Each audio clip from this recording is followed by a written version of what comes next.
from day one, it's been one thing after another. I've watched.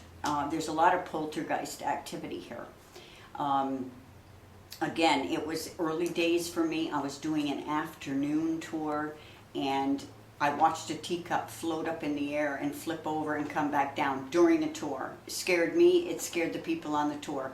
I mean, this was like at 2 o'clock in the afternoon. It was not nighttime. It was not a ghost tour. It was a regular historic tour. Stuff just kept happening. And another entity, I call him James. He's a World War II soldier who died tragically in the house. I think we talked about that last night.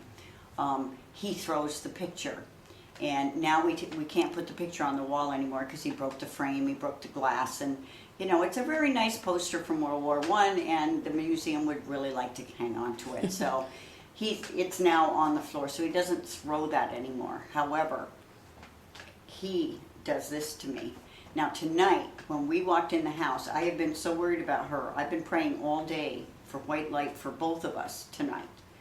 And as soon as we walked in the house, I got the heebie-jeebies. It's just like every bit of my skin was prickling. And it got worse as we came through the house, and it was really heavy when you guys came in the front door. And I knew they were all about us already, and it's going to be an interesting night tonight, I can say that. Okay. I am a volunteer with the museum. I started here about 2 years ago. I actually came on a day tour. The museum was closed at the time, and I came with my 10-year-old daughter. We were standing in the dining room on the first floor, and it was myself, my daughter, and my mother-in-law, Bonnie. And the three of us were standing at the table just talking, and natural, clear as day footsteps came down the front staircase and walked down the hallway towards the old doctor's office. And they were so clear footsteps that all three of us stopped talking, and my daughter and I looked over to see who was coming in the dining room. Well, my mother-in-law has been with this museum for 11 years and knows the footsteps and all the noises and where they come from. It was my first time here, and I didn't know that. And Bonnie looked at me and she said, "No, there's no one here except for us." And my daughter looked at me, and we were done. We were ready to leave. I became attached to the house that day and began volunteering for the ghost tours. I was a skeptic most of the time. This was just a fun thing for me to do. I've seen things move that I couldn't explain. We were closed for cleaning, and I went through to set the lights out preparing for a tour. And the rooms upstairs had been cleaned, but in the little girl's room there was a toy in the middle of the floor. And I thought, that's random. And I picked up the toy and I set it on a chair. And when we went upstairs with the tour, with our tour group, there was a glow-in-the-dark star that had come out from under the bed and was in the middle of the room. And I gave it to my mother-in-law, Bonnie, and that was the second time in that one night that a toy had come out from underneath the little girl's bed. So I still tried to explain that away because being a skeptic, I can't help it. We were doing a late-night investigation once, and I was wearing a tank top, and I felt a soft rub like down my arm. And I was here with Bonnie and another volunteer, and I'm doing like this, and I'm doing like this, and they're looking at me like, "What is wrong with you?" And I said, "I think I have a loose hair," because I kept being rubbed. Well, as soon as I said, "I think I have a loose hair," the pressure was very distinct. It was almost like, "No, it's not a hair, it's me." And that scared me because I could not logically explain that, and I packed up my stuff and left. And It was an early night for Laura. I left them to do the tour the rest of the night themselves. I could go into 100 other experiences that I've had, but I'll get to last night. We were doing a tour here, and we have an antique bed in the attic that, as far as I'm under the impression, no one is allowed to sit on. I've never sat on the bed. I've never allowed anyone to sit on the bed. It's very old, and I've always been concerned that it would break. So when I bring my group up there, I sit on the floor, or I stand by the doorway of the attic, and they sit in chairs that are set out for them to do their investigation. Well, last night I'm standing in the doorway like always, and my eyes focus on the bed, and I can't explain why, but I couldn't help myself, and I walked straight to the bed and sat down on the bed. And I would never do this because the people pay to do these investigations, and I would not interrupt their investigation that way, but I did, and I can't explain why. So I sat on the bed, and they looked at me because I had already told them no one is allowed to sit on the bed, not even me. And so they looked at me in a confusion as to why I was sitting on the bed, and I didn't respond to them at all because I couldn't talk. So they talked a little more, did a little more investigation, and then got up and left. And normally I would follow them out of the attic, but I could not get up off the bed. And once they left, I was in the attic alone, and I laid back on the bed, and I don't know why. I couldn't stop. And I laid back on the bed, and I was staring up at the ceiling, and I felt as if I was being suffocated. I felt I was being choked. I felt like my mouth and my nose were covered, but not to the point that I would die, like a struggle. And I knew I wanted to fight, but I couldn't. I felt like I didn't have use of my arms. After this struggle seemed to be over, I heard another group coming up the steps. And I slowly sat up, and the first man who came around the corner and looked at me, his jaw just dropped.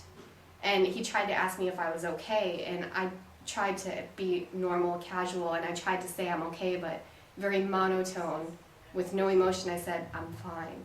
I was trying to be okay for this man. And they came tearing back downstairs and to my mother-in-law and told Bonnie that there was something seriously wrong with me. They said I was white as a ghost. And I could not get up off the bed. I couldn't control what was happening. He said my eyes had rolled back and I was as white as a ghost, but Wow. I can't explain it. I couldn't control it. I couldn't stop it. And for a few minutes I tried to get up, but I was stuck. I was just stuck. And when I came downstairs, I felt very heavy. I felt like my teeth wanted to fall out. I had this tingle all over my body, even in my mouth.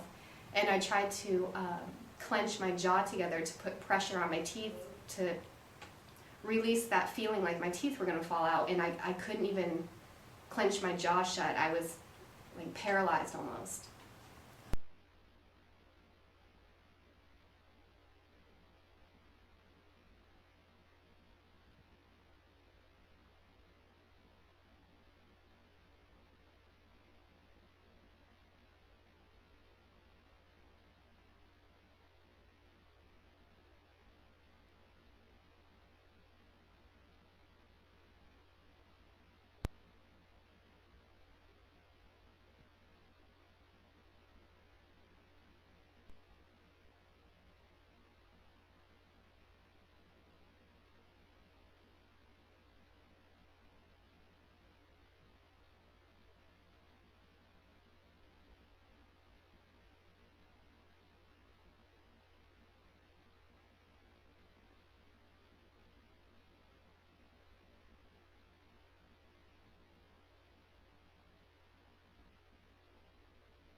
Do you want us to leave? 93?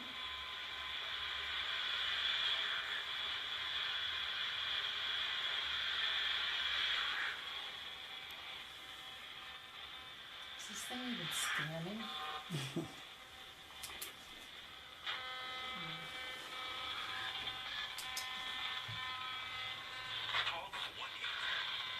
Just come give us some kind of, something that you're here. Just let us know in some way that you're here. Make a noise, make this light go off.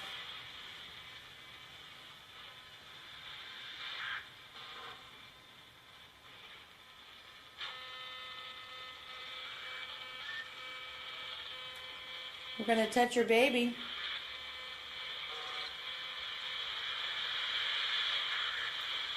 Angie likes your baby. She wants to go play with it. Can she go touch it? I do.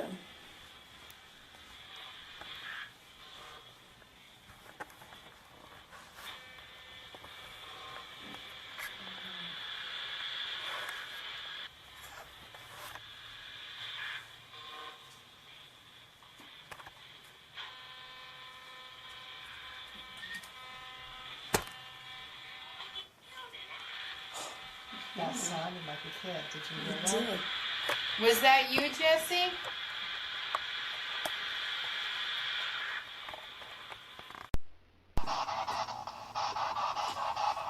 Does it bother you that Laura's on your bed?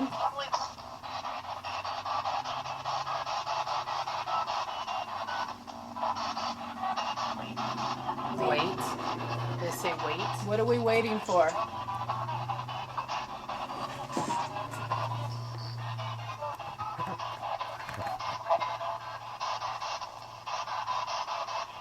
Look, Laura's on your bed. She's nice and comfortable up there. It said it's okay. Do you mind that she's on your bed?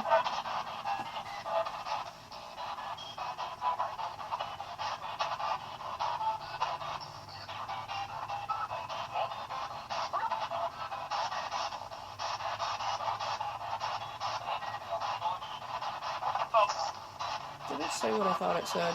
It did say the F-bomb. Yeah, that's what I just said. What did it say? It said what the? It said the F-bomb. Are you mad because she's up there?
Sounds like something scratching or something.